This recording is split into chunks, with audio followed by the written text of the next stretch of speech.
it is a Monday night and I decided to go to the AMC Scream Unseen, which is like a secret screening of a movie that you don't know what it's going to be, except for this one, you know it's going to be a horror movie.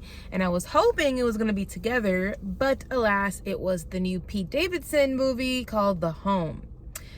And I feel like no one in the world besides diehard Pete Davidson fan are going to go watch this, so I'll let you know what I think. First off, I will give props to Pete Davidson. I am not sure if this is his first serious role, but this is the first serious role that I've seen him in. I know that he's done a ton of stuff, obviously, on SNL. He's done some comedies, and this is the first serious role that I've seen him do, and I think he has potential.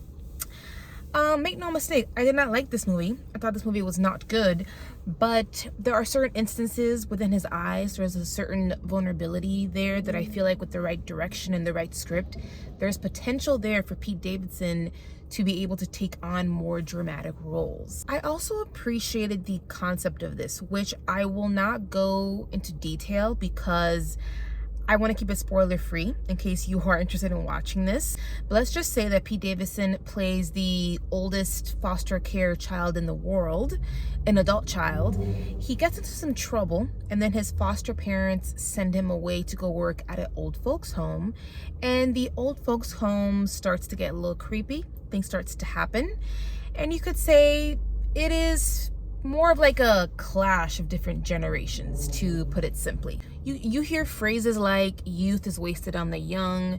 You always hear about people being afraid of, getting older and growing weaker and afraid of death. And I think this movie kind of tries to touch upon those different types of things because, what is horror if not a great place to explore these really awful truths and these real fear that we have in our lives.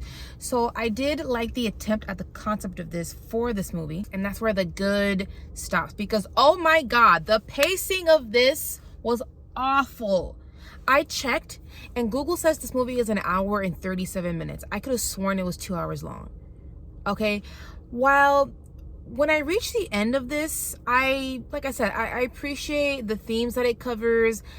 I appreciate what is actually going on, the reveals, but the journey to that was not worth it. This is moving at a snail pace because this lacks any buildup. There is no tension.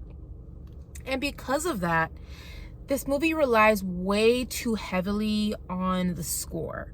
You kind of have to rely on the music cues to let the audience know, oh, okay, this is creepy. This thing over here that's happening is kind of suspicious. And I always think that's super lazy. The performances are not great. And you know what? To be fair, whenever you have a character in a movie that is, and they're going to like some isolated place that are kind of full of creepy things that are happening and possibly creepy people, I tend to not really love those movies. I think of movies like Opus that came out this year, Midsummer, which I know people love, which I appreciate Florence Pugh, I appreciate the cinematography, but it's not really my thing.